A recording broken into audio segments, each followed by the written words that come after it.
1800 hours Pakistan Standard Time. Assalamu alaikum. This is Radio Pakistan. The news read by Daman Zaman. The headlines. The Prime Minister has reiterated the government's resolve to win the fight against coronavirus with the support of all the stakeholders. The Minister for Planning has said the government is taking decisions keeping in view all the ground realities to steer the country out of the prevailing coronavirus situation. The Special Assistant to the Prime Minister on Information has stressed the need for collective efforts by the federal and the provincial governments to cope with the coronavirus challenge. In occupied Kashmir, life of illegally detained Kashmiri Hurriyat leaders is at a high risk due to the spread of COVID-19. China has expressed serious concern over the American decision to suspend the funding for World Health Organization.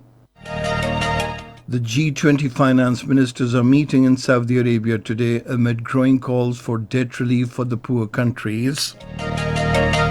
And now the news in detail. Prime Minister Imran Khan has reiterated the government's resolve to win the fight against coronavirus with the support of all the stakeholders concerned. Talking to a delegation of Sailani Welfare Trust in Islamabad today, the Prime Minister appreciated the role of various welfare trusts engaged in providing relief to the coronavirus-hit population. Speaking on the occasion, members of the delegation said the government's decision to allow the construction industry to resume its operations will help ease difficulties being faced by the business class in the country. The delegation also appreciated the timely steps taken by the federal government to cope with the post-corona situation and providing relief to the weaker segments of the society. The delegation briefed the Prime Minister on relief activities initiated by the Trust for Coronavirus-Hit Population. Meanwhile, talking to Pakistan Tehreek-e-Insaf Central Vice President and Parliamentary Leader of the party in the Sindh Assembly, Halim Adil Sheikh in Islamabad, Prime Minister Imran Khan said the federal government is making every possible effort to provide relief to the people in these testing times. The Prime Minister said SR's cash emergency program is being run in the most transparent manner and on merit while rising above political affiliations. He said the government is cognizant of the problems of the people. In addition to coronavirus, coping with poverty is another big challenge. The Prime Minister said a strategy is being evolved, keeping in view the economic difficulties of the people. The Prime Minister said the cooperation of philanthropists is also required to provide relief to the weak and poor segments of the society. He said the political leadership should play its role to motivate the philanthropists to reach out to the deserving families. The Director General ISI, Lieutenant General Faiz Hamid, also called on Prime Minister Imran Khan in Islamabad today. During the meeting, matters pertaining to national security came under discussion. The Minister for Planning, Asad Umar, says public health is the top priority of the incumbent government under the prevailing coronavirus situation. Briefing newsmen after a high-level meeting at the National Command and Operations Centre in Islamabad today, he said besides coronavirus, the government is fighting war at different fronts, including poverty, hunger and weak economy. The Minister for Planning said the government is taking decisions, keeping in view all the ground realities to steer the country out of the prevailing coronavirus situation. The Special Assistant to the Prime Minister on Information and Broadcasting, Dr. Firdaus Ashik Awan, has said the federal and the provincial governments will have to work together to cope with the coronavirus challenge. She was addressing a news conference along with Pakistan Tehreek-e-Insaf Central Vice President and Parliamentary Leader of the party in the Sindh Assembly, Halim Adil Sheikh in Islamabad today. The Special Assistant said Prime Minister Imran Khan is fully cognizant of his responsibilities and taking along all the federating units to successfully surmount the challenge. She said the SR's cash emergency program has been launched across the country to provide cash relief to the deserving families. Firdaus Ashik Awan said the National Coordination Committee at its meeting yesterday took decisions with consensus. However, under the 18th Amendment, provinces can take the decisions keeping in view their own ground situation.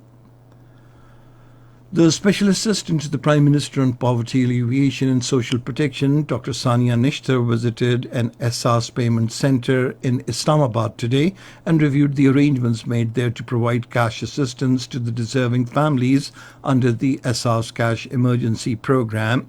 The Special Assistant also interacted with the deserving women and listened to their problems. Talking to media on the occasion, Sania Nishtar said the payment of cash assistance of 12,000 rupees has been started today for those families who are not a beneficiary of the SARS Kafalat program. This is Radio Pakistan. The President, Dr. Arif Alvi, made a telephonic contact with the family of Major Muhammad Umar and Lieutenant Faizan, who embraced martyrdom during a plane crash near Gujarat on Monday. Paying tribute to the martyrs, the President extended condolences and sympathized with the bereaved families and prayed to Allah the Almighty to rest the departed souls in eternal peace. The President, Dr. Arif Alvi, also made a telephonic contact with the family of soldier Naik Adil, who embraced martyrdom during the exchange of fire with terrorists in North Waziristan on Friday. A meeting of the Cabinet Committee on Energy, chaired by Minister for Planning and Development Asad Umar in Islamabad today, discussed measures to improve the governance structure of the power sector. The committee directed the Power Division to submit a formal summary containing proposals for further reforms in the sector's governance structure. In occupied Kashmir, life of the illegally detained Kashmiri Hurriyat leaders is at a high risk due to the spread of COVID-19. This was stated by the spokesman of the All Parties Hurriyat Conference in a statement in Srinagar today. He said the announcement of the Indian occupation authorities about releasing the Kashmiri detainees is just an eyewash. The spokesman said thousands of Kashmiris, including top Hurriyat leaders Mohammad Yasin Malik, Shabbir Ahmad Shah, Mia Abdul Qayyum, Altaf Ahmed Fantoosh, Ayaz Akbar, Pir Saifullah, Asian Darabi, Fahmida Sofi, and Naeem Ahmed Khan are still under illegal detention. He said these incarcerated Hurriyat leaders are being deprived of basic human facilities as well as medical care. He said Kashmiri leaders have been put in such conditions in jails that they can easily be infected by the coronavirus. China has expressed serious concern over American decision to suspend funding for the World Health Organization and urged Washington to fulfill its obligations during the coronavirus crisis. Chinese Foreign Ministry spokesman Zhao Liqian told a regular press briefing in Beijing that the current global epidemic situation is at a critical juncture. The spokesman said the American decision will weaken the World Health Organization's capacities and undermine international cooperation against the epidemic. American President Donald Trump ordered funding freeze of World Health Organization yesterday for allegedly mismanaging the pandemic. Saudi Arabia is hosting virtual talks of G20 finance ministers and central bankers today amid warnings of a deep coronavirus-triggered recession and growing calls for debt relief for the poor countries. The meeting comes a day after G7 nations expressed support for a temporary halt to debt payments from the world's poorest countries if G20 governments agree.